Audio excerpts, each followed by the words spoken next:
नमस्कार. तू ही रे माझा मितवा ह्या मालिकेमध्ये आपण पाहत आहोत अर्णवकडे घाईघाईने अंजली येते आणि सांगते की आजी दारच उघडत नाही. काय माहिती काय झालं असेल आतमध्ये. तू आत्ताच्या आत्ता तिच्या रूमकडे चल आणि तिला आवाज दे. इकडे मामा आणि मामी प्रयत्न करत असतात आईला आवाज देऊन हाक मारून उठवण्याचा आणि दार खोलण्याचा, पण आतमधनं काहीच रिस्पॉन्स येत नसतो. सगळेजण घाबरलेले असतात. आता आकाश म्हणतो बहुतेक आपल्याला दारच तोडावं लागेल तरच कळेल आतमध्ये काय चाललंय. आणि त्यातली त्यात वल्लवी लगेचच ईश्वरीला पाहून बोलू लागते, ह्या सगळ्या गोष्टी ह्या मुलीमुळे घडत आहे. आणि मामा तिच्यावर डाफरतात की ही कोणती वेळ आहे का ह्या गोष्टी बोलण्याची. कुठलाही संदर्भ ईश्वरीशी जोडून मोकळं व्हायचं. मग मामी गप्प बसते. मामा म्हणतात, चला दरवाजा तोडा. आतमध्ये काय झाले मला काही कळेना, भीती वाटत आहे. पहिले हा दार तोडा आणि आतमध्ये चला. मग दोघे भाऊ मिळून दार तोडू लागतात. आतमध्ये जाण्याचा ते दोघजणं प्रयत्न करू लागतात. आतमध्ये गेल्यानंतर सगळ्यांना पाहून खूपच धक्का बसतो. आतमध्ये सगळेजण गेल्यानंतर आजी म्हणून जोरात हाक मारतात. तर आजी एकदम जास्त गाढ झोपेमध्ये असते. तिला हात लावून चेक केल्यानंतर लक्षात येतं की आजीला प्रचंड ताप आलेला असतो. त्या ग्लानीमध्ये आजीला काही सुचेनासं होत असतं आणि काळजीपोटी सगळेजण तिथे उभे असतात. आणि ईश्वरीलाही काळजी वाटत असते आजी म्हणून, तीही हाक मारत असते. मग वल्लवी तिला पुन्हा एकदा बोलू लागते, हे सगळं काही तुझ्यामुळं घडत आहे आणि तू इथे काळजी करण्याचं नाटक करून उभी आहेस. तू किती लब्बाड आहे असं काय काय बोलू लागते. मामा तिला पुन्हा एकदा आठवण करून देतात, तू कोणत्याही गोष्टीचा संदर्भ ईश्वरीशीच का लावते, का तिच्याच मागं लागली आहे. पण ती वल्लवी फाड बोलत असते, हे सगळं काही ह्या मुलीमुळेच घडते. ही मुलगी आपल्या आयुष्यात आल्यापासून आईंच्या जीवाला घोर लावून ठेवला आहे आणि त्याच्यामुळेच हे सगळं घडतंय असं म्हटल्यानंतर अर्णवलाही वाईट वाटू लागतं आणि आईला उठवण्यासाठी सगळेजण प्रयत्न करत असतात. डॉक्टरला फोन लाव म्हणत अर्णव आकाशला सांगतो, लगेच डॉक्टरांना इकडे बोलवून घे. आणि ईश्वरी हळूच तिथून निघून जाते. अर्णवच्या लक्षात येतं की तिला फाड बोलल्यामुळे ती निघून गेलेली असते. अर्णव रूममधनं जेव्हा बाहेर येतो, मामा त्याच्या मागे येतात आणि मामा मग सांगू लागतात, हे बघा अर्णव, ही परिस्थिती जरा कठीण आहे. आता आईचं वय राहिलं नाही की ती कुठल्या गोष्टीचं टेन्शन घेऊ शकेल आणि आता आपल्यालाच काहीतरी यातनं मार्ग काढावा लागेल. तिला ईश्वरी आणि तुझा किती राग निर्माण झाला आहे. ईश्वरीच्या पत्रिकेपासूनच हा सगळा राग ईश्वरीवरती आईने निर्माण केला आहे. पण आता आईच्या वयोमानाप्रमाणे ती आता तिचा स्वभाव नाही बदलू शकत. पण आपल्याला आता परिस्थिती बदलायला हवी. तू असं काहीतरी कर की तुझ्यावरचा आणि तिच्यावरचा राग कमी होईल आणि मगच आपली आई असं काही वागणार नाही आणि ती एवढं टेन्शनही घेणार नाही. तिला आता इथून पुढे टेन्शन द्यायचंच नाही. फक्त आणि फक्त आनंदी ठेवण्याचा प्रयत्न आपण सगळ्यांनी करायचा. असं सगळं मामा अर्णवजवळ बोलत असतात. अर्णवला सगळं समजते पण अर्णवला कळेना काय करावं. परिस्थितीच अशी होऊन बसली की कुणाशी मनमोकळेपणाने बोलता येईना, कुणाला काही सांगता येईना आणि ह्या सगळ्या गोष्टीमध्ये आपण कसं अडकलो ह्या गोष्टीचं त्याला खूपच वाईट वाटत असतं. पण मामा पण त्याला सांगत असतात, काहीही करून आता आईचं मन बदलायलाच हवं. तिच्या बाबतीत आता जे काही घडत आहे ते खरंच खूपच विचित्र आहे. पण तिला ह्या सगळ्या गोष्टी आपण समजवू नाही शकणार, हे सगळं का केलं आहे आपण. पण आता याच्यातनं काहीतरी लवकरात लवकर मार्ग शोधून ह्या सगळ्या गोष्टीवरती उपाय काढावाच लागेल असं म्हणत मामा अर्णवशी बोलत असतात. त्यात ईश्वरीचं मनही जपायला हवं. ईश्वरी आत्ता सध्या मनस्थिती तिची खराब आहे, तिलाही समजून घ्यायला हवं, आईलाही समजून घ्यायला हवं. असं काही सगळ्या गोष्टी बोलत असताना मामांना अर्णवचीही काळजी वाटू लागते. त्यालाही सांगतात, मला तुझीही जास्त काळजी वाटते. हे सगळं टेन्शन सगळं काही तुझ्या डोक्यावर येऊन बसले, हे काही मला सहन होईना. यातनं मार्ग तर काहीच निघत नाही, उलटं आणखी जास्त गुंतागुंता होत चालला आहे असं मामांना वाटू लागतं. इकडे सगळेजण रूममध्ये येतात कारण डॉक्टर आलेले असतात. डॉक्टर आल्यानंतर मग पेशंट चेक करतात. चेक केल्यानंतर ती म्हणते की यांना खूपच जास्त विकनेस आला आहे, त्याच्यामुळेच त्यांना तापही आला आहे. त्यांची काळजी घ्या, त्यांना आनंदी ठेवा, त्यांना जेवण झाल्यानंतर पहिला डोस द्या आणि काही वाटलं तर मला फोन करून बोलवा असंही मग डॉक्टर सांगतात आणि बाहेर जाऊ लागतात. तितक्यातच काहीतरी खायला हवं आई तुला, आजी तुला असं म्हणत अंजली मग मी जाते आणि बनवून आणते. पण तितक्यात तिथे ईश्वरी नाश्ता घेऊन येते. ईश्वरी सांगते, ताई मी आणला आहे. वल्लवी मात्र तिला म्हणते, तुझे हे नाटकं चालले आहे ना, हे सगळे बंद कर. तुझ्यामुळेच खरं तर हे सगळं घडत आहे आणि तूच इथे आईंची सेवा करण्याचं नाटक करू लागली आहेस का. अंजली मध्ये मध्ये बोलते तर अंजलीलाही ती म्हणते, तुझ्या आवडीची आहे म्हणून तू तिचीच बाजू घेणार. खरं तर ही मुलगी आल्यापासूनच ह्या सगळ्या गोष्टींची सुरुवात झाली. ह्या मुलीमुळेच सगळं भांडणं सगळं काही होत आहे. ही मुलगीच ह्या सगळ्या गोष्टीला जबाबदार आहे. आईंची ही आज अवस्था झाली आहे तीही ह्या ईश्वरीमुळेच झाली आहे. ईश्वरी मग आजीशी बोलण्याचा प्रयत्न करते. आजी माफ करा, मला माहिती आहे माझ्यामुळेच तुम्हाला इतकं टेन्शन आले, माझ्यामुळेच तुम्हाला हे सगळं सहन करावं लागते. पण मी मनापासून तुम्हाला सांगू इच्छिते की माझ्या मनात असं काहीही नाही.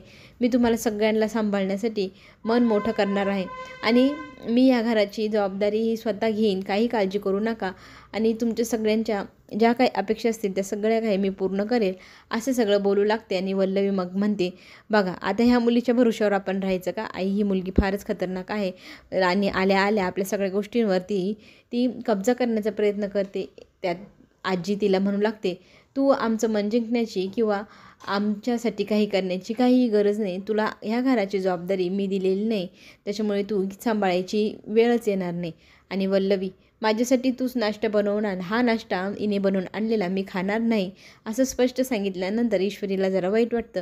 अंजलीचंही आजी काही ऐकून घेत नाही. वल्लवी लगेचच काहीतरी बनवून आणते असं म्हणत किचनच्या दिशेने जाऊ लागते. ह्या सगळ्या गोष्टींनी ईश्वरीला खरं तर खूप वाईट वाटतं की आजी आपल्याशी असं वागत आहे. अंजली तिला समजवण्याचा प्रयत्न करते, पण ईश्वरी ही वाईट वाटल्यामुळे बाहेर येते. आणि बाहेर आल्यानंतर मग ती डोळे पुसत असते, रडत असते. त्यातच तिथे अर्णव येतो आणि अर्णव ईश्वरीला सांगू लागतो की ऐक, ती जोरात चिडून बोलते, आता काय आहे, तुमच्यामुळेच हे सगळं घडतंय. त्याच वेळेला तो तिला सांगतो, अगं तुझ्या आईचा फोन आला आहे, त्यांच्याशी बोल. मग तिची आई तिला विचारू लागते, तिकडे काय चाललं आहे, कसे सगळेजण आहेत, सगळं व्यवस्थित आहे ना, अशी सगळी विचारपूस काळजीपोटी करू लागते. आणि तिची आई मग तिला म्हणत असते की काही लागलं, काही पाहिजे असेल तर मला सांग आणि सगळ्यांची मनं जप, कुणाला काही वाईट वाटेल असं करू नकोस, असं सगळ्या गोष्टी तिला शिकवत असते. आणि आपण चांगलं वागत राहिलं तर समोरचा व्यक्तीही आपल्याशी चांगलाच वागेल, त्यामुळे कुणालाही आपण उलटून बोलायचं नाही, सगळ्यांचं मन जिंकण्याचा प्रयत्न करायचा, अशा सगळ्या गोष्टी तिची आई तिला सांगत असते. आणि तू नक्की बरी आहेस ना म्हणून विचारल्यानंतर ती म्हणते, एकदम बढिया, परफेक्ट, असं म्हटल्यानंतर ती म्हणते, तू असं डायलॉग बोलली तर मला टेन्शनच राहिलं नाही. त्यातच बोलता बोलता तिच्याकडनं रडता रडता हुंदका निघतो आणि तिच्या रडण्याच्या हुंदक्याने आई घाबरते. तिला विचारते, काही झालं आहे का? तर ती म्हणते, नाही आई, मी किचनमध्ये फोडणी करते म्हणून मला खोकला आला, पण काळजी करण्यासारखं काही नाही, मी आत्ता कामात आहे, तुला थोड्या वेळाने निवांत झाली की फोन करेल, असं म्हणत ती फोन ठेवू लागते. अर्णवला फार वाईट वाटत असतं. ईश्वरी इतकी रडत असते, तिचं ही अवस्था पाहून त्याला अजिबात चांगलं वाटत नसतो. तो तिची समजूत काढण्यासाठी पुढे होतो. रडू नको ईश्वरी असं म्हणू लागतो. त्यावेळी ती म्हणते, तुमच्या तालावर नसणारी मी बाहुली आहे का? तुम्ही सांगाल तेव्हा रडायचं, सांगाल तेव्हा डोळे पुसायचं, माझ्याकडे बटन नाही बंद करायचं चालू करायचं. आणि तुम्ही जे वागत आहात ना, ते सगळ्या गोष्टीमुळेच माझ्यावर हे सगळे संकट आले आहे. तुमच्यामुळेच आज मी ह्या सगळ्या परिस्थितीत अडकले आहे. माझं मन नसताना, इच्छा नसताना या सगळ्या गोष्टी मला सहन कराव्या लागत आहे. हे सगळं काही घडतं आहे ते फक्त तुमच्यामुळे आणि तुमच्यामुळे. आणि मी तुमच्याशी ह्या विषयावर कायम भांडत राहणार, राग भरणार. मला वाटेल तेव्हा तुमच्याशी भांडेल, मला वाटेल तेव्हा मी रडेल. तुम्ही कोण सांगणार आहे मला की रडायचं की नाही रडायचं, गप्प राहायचं की गप्प नाही राहायचं? मी तुमचं काहीही ऐकणार नाही, असं म्हणत त्याच्याशी ती वाद घालत असते. आणि अर्णव मात्र आता एक शब्दही बोलत नाही, फक्त ती फाडफाड बोलत असते आणि तो सगळं काही ऐकून घेत असतो. बिचारा इतक्या मोठ्या संकटात अडकला आहे की त्याला तर कोणाला त्याची बाजू सांगायला किंवा मांडायला अजिबात जमत नसतं. त्याच्या आई नशिबी आता फक्त ऐकून घेणं एवढंच उरलं आहे. तेही ईश्वरी बोलणार, तो ऐकणार, याच्या व्यतिरिक्त काही राहिलंच नाही. ईश्वरी त्याच्याशी नेहमीप्रमाणे वाद घालत असते, रडत असते, भांडत असते. आणि अर्णव काहीही न बोलता आता तिथून निघून जातो. आणि ईश्वरी आपल्याशी आज कशी वागली तरी आपण तिच्यावर खूप प्रेम करतो आणि असंच करत राहू, असं मनात निर्णय तो ठाम करतो. इकडे आजी गोळ्या वगैरे खाऊन छान निवांत झोपलेली असते. अर्णव लांबूनच पाहतो. ताईला तब्येत कशी आहे आजीची विचारू लागतो. आणि आजी, बरं वाटलं की नाही? तर ताप गेला आहे अंजली सांगते. आणि आता ती बरी आहे, तिला डिस्टर्ब नको करायला, आपण बाहेर जाऊन बोलूया. खरं तर आजी अर्णवशी नीट बोलत नाही. ह्या गोष्टीने अर्णवला फार वाईट वाटत असतं. पण एक ना एक दिवस आजी तुझ्याशी नीट वागेल, नीट बोलेल, फक्त थोडा आता तिला वेळ द्यायला हवा, असं अंजली त्याला समजावून सांगते. आणि एक नक्की आजीचं मन बदलेल ईश्वरीच्या बाबतीत, तुझ्या बाबतीत ती नक्की तिचं मन बदलेल आणि सगळं काही पूर्वीसारखं आनंदी होईल. अजिबात काळजी करू नको, अशी अंजली अर्णवची समजूत काढू लागते. त्यात ईश्वरीलाही बरं वाटत नाही. तिचं काय करावं? तर अंजली त्याला आयडिया देते की तू तिला घेऊन माहेरी जा, तिलाही आठवण येत असेल, त्यांना भेटलं की तिला बरं वाटेल. मग तो ठरवतो की तिला घेऊन तिच्या माहेरी जायचं. तिला विचारायला जातो, तू माझ्यासोबत येशील का? तर तिने पूर्ण ऐकण्याऐवजीच अर्ध्या गोष्टी ऐकते आणि ती नेहमीप्रमाणे मी तुमच्यासोबत कुठेही येणार नाही असं बोलू लागते. आणि लगेचच तो म्हणतो, तू जर आली नाही तर तुला उचलून मला न्यावं लागेल. ती म्हणते, माझ्या अंगाला अजिबात टच करायच नाही, उचलून बिचलून तर अजिबातच नाही. तर तो तिला म्हणतो, तुला उचलून न्यायला किंवा उचलायला माझ्याही अंगात काही ताकद आलेली नाही. मलाही काही इंटरेस्ट नाही तुला उचलण्यात ठेवण्यामध्ये. फक्त तुला यायचं आहे की नाही माझ्यासोबत तेवढं सांग. त्यात ना ती म्हणते, नाही यायचं मला, काय करायचं तुम्हाला करून घ्या. असा वाद घालू लागते. मग तो तिला सांगू लागतो, फायनल तुझं, येणार नाही तू, येणार नाही. आणि मी चाललो आहे तुझ्याच आईच्या घरी आईबाबांना भेटायला, म्हणून तुला विचारत होतो यायचं की नाही. पण तुला आता नाही यायचं ना, ठीक आहे, मी माझं जातो. आता तिला जेव्हा कळतं हे मला माझ्या आईच्या घरी नेत आहे, तर ती लगेचच त्याला थांबवते आणि मला यायचं आहे म्हणू लागते. मग तो म्हणतो, नक्की यायचं आहे का? नाही ते सांग मला. घडीत म्हणते येणार, घडीत म्हणते नाही येणार. नक्की चाललं आहे तरी तुझं काय? मग ती त्याच्याशी भांडू लागते नेहमीप्रमाणे. आणि मग तो तिला म्हणतो, आवर लवकर, लगेच निघायचं आहे आपल्याला. दोघंजणं तयारी करतात, मग जायला निघतात. वाटेमध्ये फूल विकणारी एक मुलगी अर्णवला दिसते. अर्णव थांबतो आणि तिच्याकडनं फुलं विकत घेऊ लागतो. पण ती मुलगी त्या दोघांना बघून म्हणते, तुमचं नवीनच लग्न झालेलं आहे, खरंच तुमची जोडी खूप छान आहे असं म्हणत त्या दोघांचं कौतुक करत असते.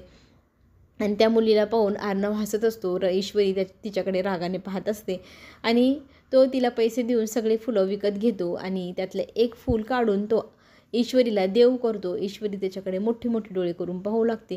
ते फूल काही ईश्वरी स्वीकारत नाही, त्या फुलाला धुडकवून देते. आणि मग जेव्हा अर्णव घरी ईश्वरीच्या जातो, तिच्या आईवडिलांना सगळ्यांना भेटतो. तिच्या आईला तो ते फुलं देव करतो आणि आई म्हणते, खरंच माझ्या आवडीचे फुलं तू आणलीस, खूप सुंदर आहे फुल असं म्हणत कौतुक करू लागते अर्णव. आणि ईश्वरी त्याच्याकडे पाहत असते. अर्णव हसत असतो, तिला चिडवत असतो.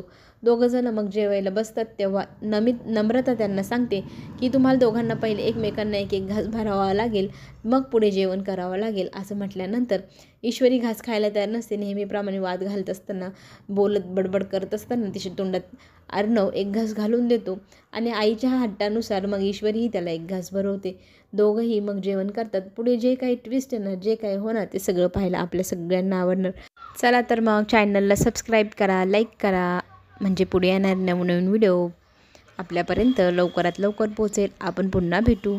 धन्यवाद.